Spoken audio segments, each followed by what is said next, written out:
welcome to our pre-match press conference to preview our game against Arsenal. We'll start off with Vinny at Sky Sports. Sean, only Man City have beaten Arsenal at the Emirates in the Premier League this season. Newcastle and Brentford, the other two that have taken a point away from the Emirates. So how different is the test you're facing down there compared to your first game in charge here?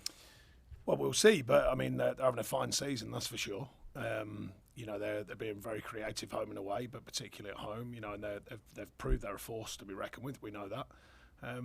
So we've got to go down and be ready for that, but also give a performance ourselves like we did at home. Not as easy. In some ways, the crowd were fantastic at home and made it a real sort of dominant feel to our performance as well as the actual performance.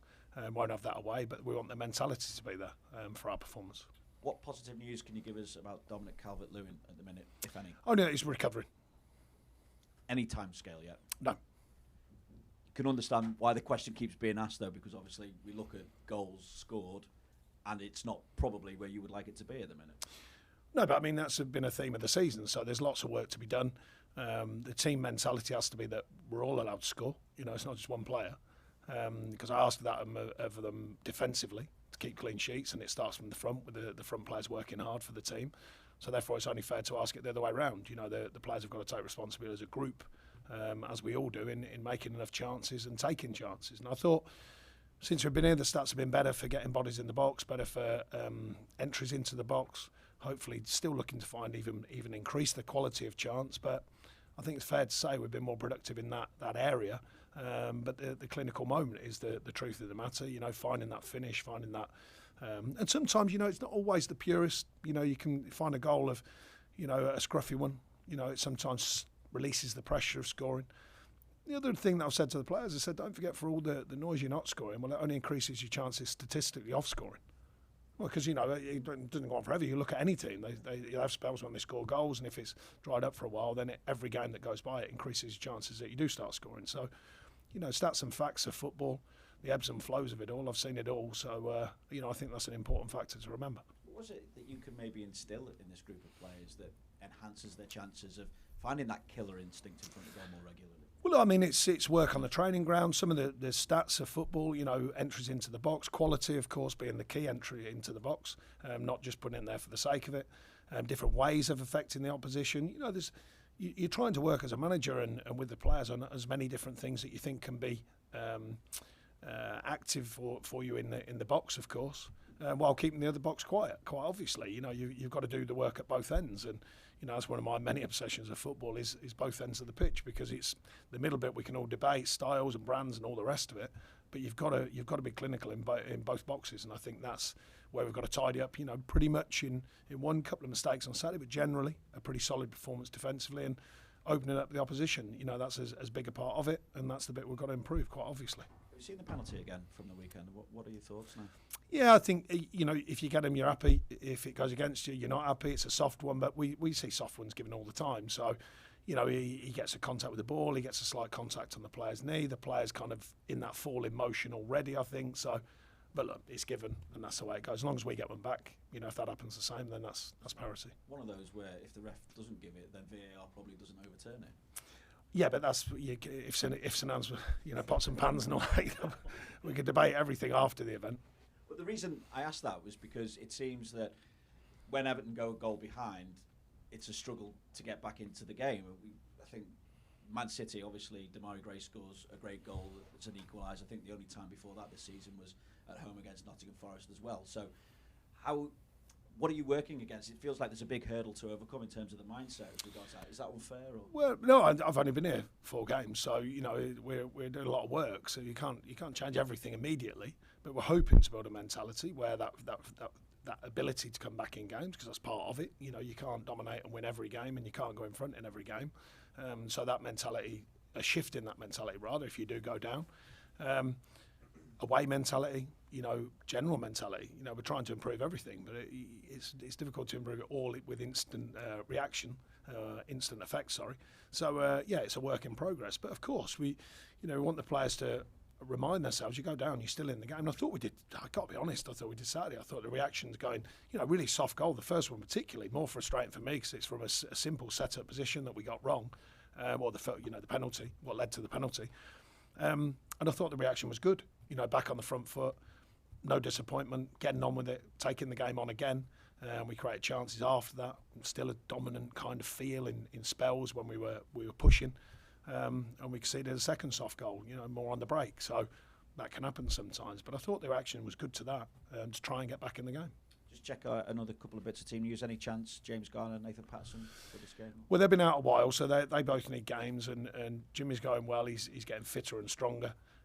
There's another game this week, so I'd probably get him in that one. And then you're saying, well, after three-ish months out, that's he should be classed as being fit, if you like. But he's going well. Pato's just a bit behind that, so he'll need a bit more than that. Is James someone who can add to that goal threat from midfield? Well, he certainly strikes. No, he certainly strikes a good ball. He's pretty new to the Premier League, obviously, but had a very strong season last season at Forest.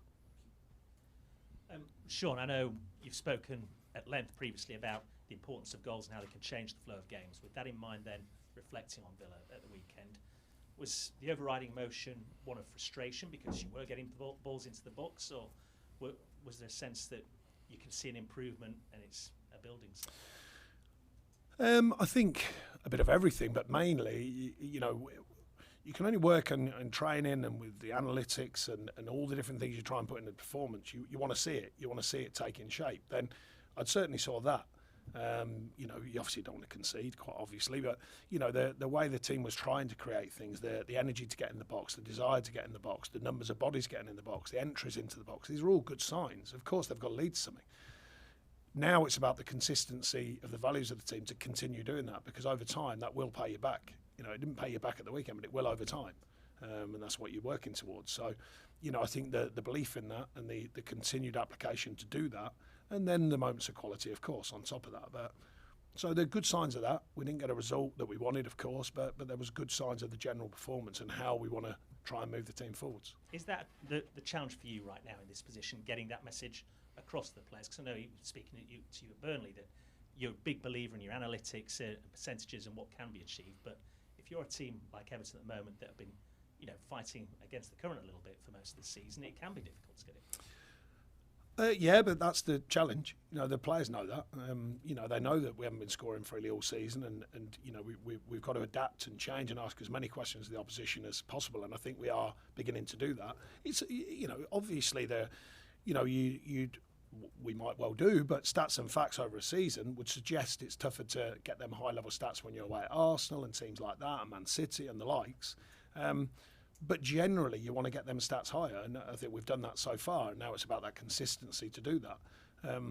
Like I say, we're trying to help the team find different ways of affecting the game. It's different ways of scoring goals, and there's been good signs of that, but without the clinical finish at the end. So we've got to add that in, of course.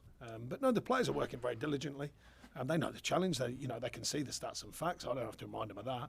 But as I said, that if you're not scoring, as long as you're doing the right things will come. They will come your way. You look down the annals of history of football, and if you're getting enough entries of quality in certain areas of the pitch, and you're asking them certain questions, and just the sheer physical amount of attempts, then that will pay you back. But you've got to keep going and doing it. And you've got to keep believing that it will pay you back. And of course, the moment of truth when someone gets one of them chances to take it.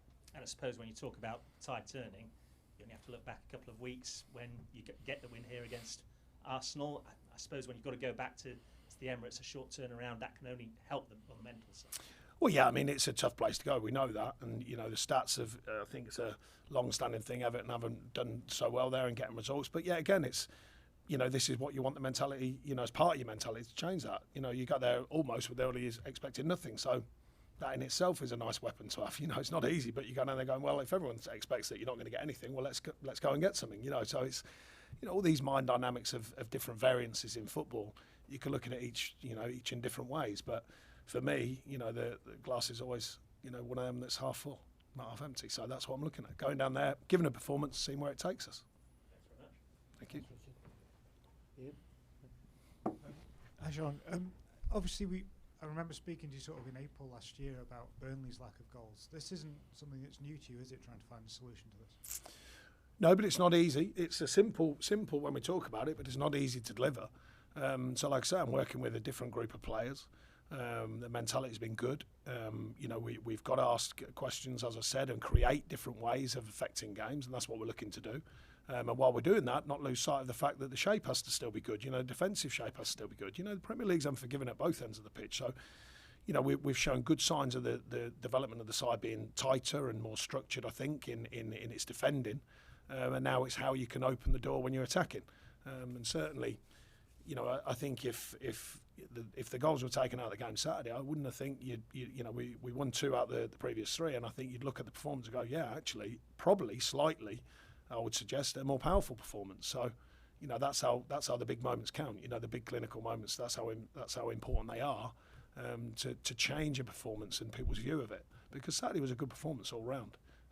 We didn't score the goals, and we let 2 soft ones in. Got to change that, obviously. You mentioned in previous answer the away mentality. Everton haven't won an away game since sort of early October. I know that's a lot before your time, but what do you see in the players that maybe needs to change in terms of that mentality? Well, I think it's going into these games with the belief in what we do, mainly the consistency. The consistency of performance home and away. It's well known, apart from the pandemic season. It's well known that most clubs have a stronger home form. All kinds of scientific reasons, higher testosterone and stuff like that in players from playing at home because of the home crowd and all kinds of different things. So, but at the end of the day, you can still have good away records by structuring the team, by suggesting that, the team have to maybe work in different ways. But mostly the mentality is important. You want players to go down away from home with a strong jaw and a strong mentality to what it's going to offer you. And I think that's something that we've got to build here. And like I say, we're in the early processes of doing that. But having that ability to go away and still deliver on a consistent level and with that edge, because it's important, particularly away from home, to have that edge in your play. At home, the crowd can help give you that edge. But when you're away, you have to bring it in through the collective on the pitch. And I think that's important. And you said as well you can use it as a weapon when people maybe don't expect, to get anything at Arsenal. Do you ever look at games as a free hit? No, I don't personally, but what I'm suggesting is not really a weapon. I was suggesting that from the outside, due to the stats and facts, and you're going down to Arsenal, they're currently, having a terrific season, most people would suggest that it's unlikely you get a result. What I'm saying is that can in itself bring a bit more freedom to the group and go, well, if no one thinks you're going to do anything, but that doesn't mean we don't. That means we'll be going down there, certainly with our eyes on the prize and delivering a performance that can get something. So that's the intention from my point of view, and that's what I want the players to do. Thank you. Okay. Any further questions in the open section before we move on to the papers?